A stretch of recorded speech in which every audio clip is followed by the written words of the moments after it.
प्रश्नावली 5.1 का 5वां भाग, उसका 14वां प्रश्न है। ये एक चित्र दिया हुआ है, इस चित्र के माध्यम से हमको ये जो कोण है, इन कोणों का युग्म है वो बताना है। तो सबसे पहले है कि ऊर्ध्वाधर सम्मुख कोण और अधिक कोण हो। हम जानते हैं कि ऊर्ध्वाधर सम्मुख कोण ये और अधिक कोण हो, ऊर्ध्वाधर भी है और अधिक कोण भी है। तो सबसे पहले ये रेखाएं जो आपस में इस प्रकार से काट रही है तो अधिक कोण कौन से बन रहे हैं? एक तो POC और एक बन रहा है AOD, ये अधिक कोण बन रहा है, इसलिए यहाँ पर लिखेंगे POC और AOD। दूसरा है आसन कोण। आसन कोण का मतलब होता है दो कोण पास में तो हैं और दोनों का योग पूरक कोण, दोनों का योग 90 डिग्री होना चाहिए। दो पास में कोण है 90 डिग्री होना चाहिए, दो पास में कोण है और 90 डिग्री होना चाहिए दोनों का योग। तो ये दोनों कोण है, ये दोनों पास में भी आसन कोण भी है और दोनों का योग 90 डिग्री होता है। इसका मतलब ये लिखेंगे AOB और उसके बाद में लिखेंगे AOE। इस प्रकार से ये दो कोण आ गए। उसके बाद में संपूरक कोण 180 होना चाहिए, लेकिन समान होना। 180 के दो टुकड़े यानी कि 90 के, 180 के दो टुकड़े यानी कि 90 के, यानी कि कोण BOE और उसके बाद में आएगा EOD, BOE, EOE और EOD। अब संपूरक कोण यानी कि 180 तो होना चाहिए, 100 दोनों का योग 180 तो होगा, लेकिन वो समान असमान नहीं होना, दो कोणों का योग 180 होना चाहिए। ऐसे असमान संपूरक कोण ज्ञात करना है। तो सबसे पहले हम लेते हैं कि BOA, कोण BOA और AOD, कोण BOA और AOD, कोण AOB ले लिया और उसके बाद में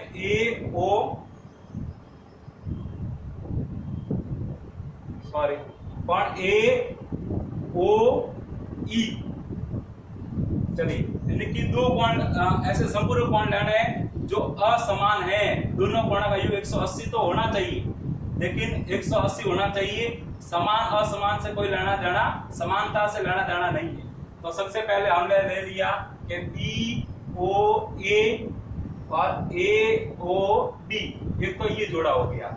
उसके बाद के अंदर हम आसन कोण 180 होना चाहिए दोनों का योग, तो ये वाला कोण ले लिया और ये वाला कोण ले लिया।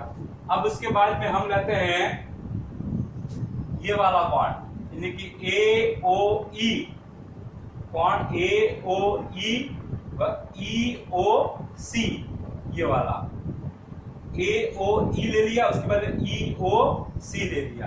अब हम देखते हैं कि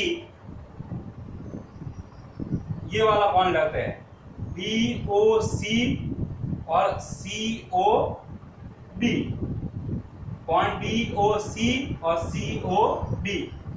उसके बाद में हम लेते हैं ये ले लिया और ये ले लिया। अब ये और ये यानी कि COB और ABOA।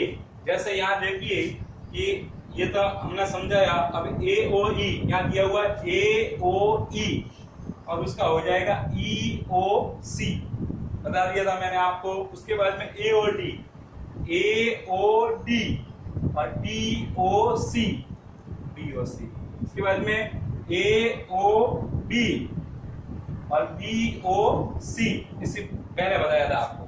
उसके बाद में 5वां आसन कोण जो रेखिक युग्म नहीं बनाते। आसन कोण तो है लेकिन 180 नहीं बनाते हैं, D नहीं बनाते हैं। 100 आसन कोण तो है लेकिन 180 नहीं बनाते हैं। तो AOB और उसके बाद में आएगा AOE। दोनों ही कोण आसन कोण तो है और दोनों का योग 180 नहीं हो रहा है। उसके बाद के अंदर AOE तो ये होगा EOD।